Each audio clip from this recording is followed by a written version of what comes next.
River Phoenix was born on August 23, 1970 in Madras, Oregon. His birth name was River Jude Bottom. He was a gifted actor and a musician. He started writing songs at age 5. He sang and played guitar in a band called Alika's Attic. His brother Joaquin Phoenix is also a well-known actor. His family joined a religious cult called the Children of God when he was 3 years old for a few years. They changed their last name to Phoenix after leaving the group to symbolize a rebirth. So they were hippies pretty much. He started out doing commercials and had several roles on TV. He appeared in his first movie called Explorers in 1985. His breakout performance came in the movie Stand By Me, written by Stephen King. The 1986 coming-of-age movie showed the potential he had to be great. Just imagine the awesome life this kid could have had. Some of his other films included Indiana Jones and the Last Crusade, My Own Private Idaho, I Love You to Death, Mosquito Coast, Running on Empty, and The Thing Called Love, just to name a few. He was the leading contender to star in the movies The Basketball Diaries and Titanic. Both roles went to Leonardo DiCaprio. He was supposed to be in the film called Interview with the Vampire. Christian Slater ended up with the role after River passed away. Christian donated his $250,000 salary from that film to two of River's favorite charities, Earth Trust and Earth Save. Leading up to his death, he was doing hard drugs with Red Hot Chili Peppers guitarist John Frusciante. He was a strict vegan and he really cared about animals. He never married and had no children. R.E.M. dedicated their album called Monster to River. He died in October of 1993 from a lethal combination of cocaine and heroin. He was just outside of the Viper Room in West Hollywood. He went into cardiac arrest after multiple seizures. He was 23 years old. Philip Seymour Hoffman was born on July 23, 1967 in Fairport, New York. He was a wonderful actor, a director, and a producer. He was versatile and well respected in mainstream and independent films. He won an Academy Award in 2006 for his performance in the film called Capote.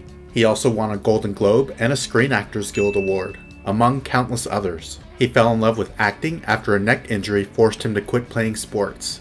After high school, he received a drama degree from the NYU Tisch School of the Arts. His first role on TV was in a 1991 episode of Law & Order.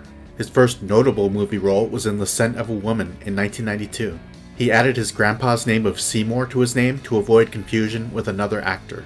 He continued to have supporting roles in films such as The Big Lebowski, Patch Adams, Cold Mountain, Along Came Polly, Charlie Wilson's War, Twister, The Talented Mr. Ripley, Boogie Nights, and Almost Famous, just to name a few.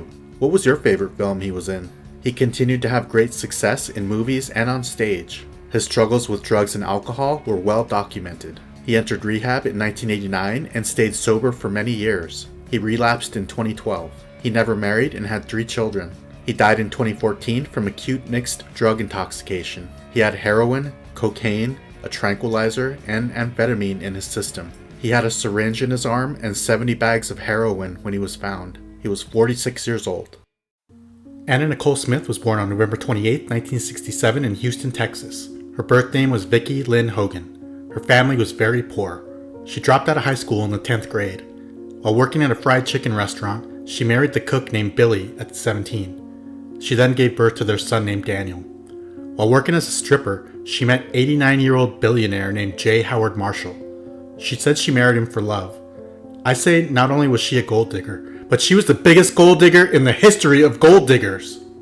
He bought her breast implants, and she was featured in Playboy magazine. She was a very successful model. She was in movies and TV shows. Once her old husband died, she battled his children over control of his fortune. She didn't get any of his money. She had a daughter in 2006. Her son died at age 20 from a drug overdose. Her life was pure chaos until she died in 2007 from a drug overdose. She had 9 different drugs in her system. She was only 39 years old. Cory Monteith was born on May 11, 1982 in Calgary, Alberta, Canada. He's known for being an actor and a musician. His career had a lot of promise, and he appeared in a lot of hit movies and TV shows. Unfortunately, he couldn't overcome his substance abuse issues. His most well-known role was that of Finn Hudson on the TV show called Glee. It ran on Fox starting in 2009. Some of the movies he was in were Bloody Mary, Deck the Halls, Final Destination 3, and Monte Carlo, among many others. He began using drugs in his early teens and he started getting into a lot of trouble. He quit school at age 16 and worked many odd jobs. By 19 years of age, he was in and out of rehab. While working as a roofer, He met an acting teacher and turned his life around. He had roles in the TV shows Kyle XY, Smallville, Stargate Atlantis, Supernatural, and Flash Gordon. He was nominated for many awards. He used his fame to help raise money for causes he believed in. He never married and had no children. He died in 2013 from a toxic mixture of multiple drugs and alcohol. He was 31 years old.